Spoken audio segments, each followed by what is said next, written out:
Hi there, my name is Jamie Simpson, professional photographer, and in this video I'm going to show you how to take better pictures of something that we all love, and that's sunsets and sunrises. A lot of people have problems with them, and here's how to take better pictures of them. First thing to do when shooting sunsets and sunrises is don't put the sun in the frame. It's a really bright thing, and even the best camera in the world cannot handle that amount of brightness, that amount of light, while still holding detail in the shadows. If you put the sun in the frame when you're doing a sunset picture, then the rest of the picture will either go black, or the sun will, and the sky and the beautiful colors will completely blow out. And there's no other way around it without using really high-end, really heavy filters. So tip number one, do not put the sun in the frame of your photo. Number two, it's what we call in the business a recce. Go down during the day if you think there's going to be a nice sunrise. If you're on holiday, look for a nice scene. If you're around a local area, then you know it. Look for something that is interesting. When you put a sunrise in, it will just take it up to another level.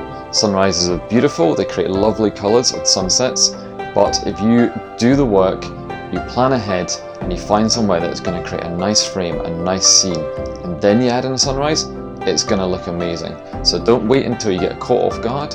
Go out and look for somewhere that's going to capture your sunrise and frame it beautifully.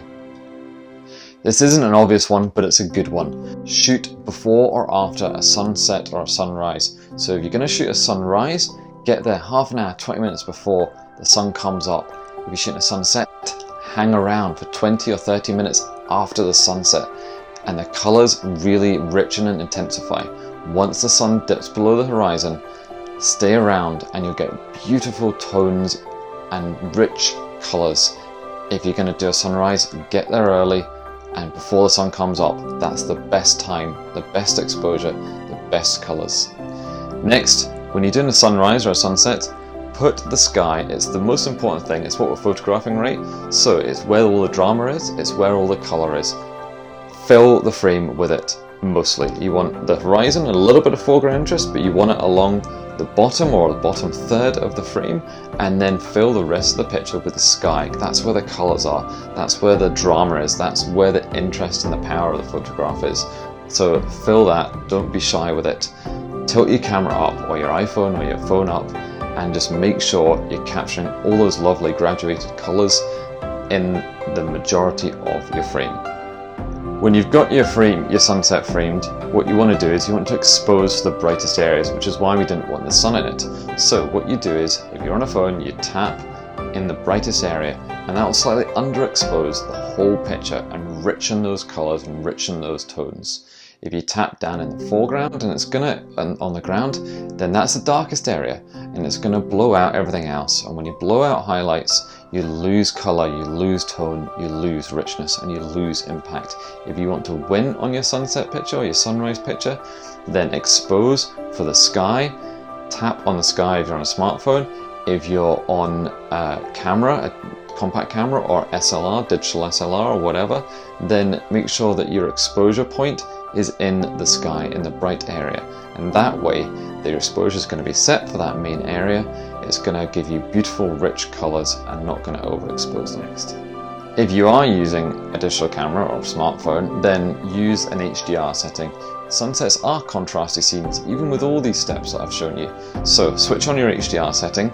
If you're in a camera, a compact camera or a SLR camera, then you want to look at ways where you can shoot either HDR or, for a Nikon, you can shoot active delighting. Turn that up. It increases the range of exposure levels that the camera can record. It increases the amount of detail that the camera can record, and it gives you your best chance of getting everything in terms of tone and exposure and colors into your picture.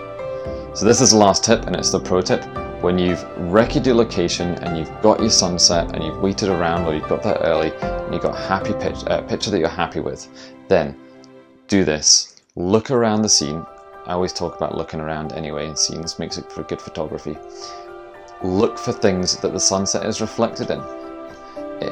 If you find surfaces like glass and metal that the colors and the tones and the scene and the sky is reflected in, could be windows, could be cars, could be bits of metal, could be buildings, then you'll really take your picture to the next level. It adds intrigue, it adds depth, and it really adds a bit of spice, and it just adds a little bit of something extra to your picture. And that's what photography is about. It's about looking for different ways to see the world. And if you look around and find a different way to show your sunset in other surfaces and other subjects, and you're really adding that extra level to your photography. So in this video, I've shown you some ways to help improve your sunset photographs and sunrise photographs. We all love sunsets and sunrises, but they can be difficult to capture. So I'd love to see what you've done with these techniques that I've shown you today. So get involved in the comments, and if you enjoyed this and got something from it, then please share it, please like it, and please subscribe. Thank you.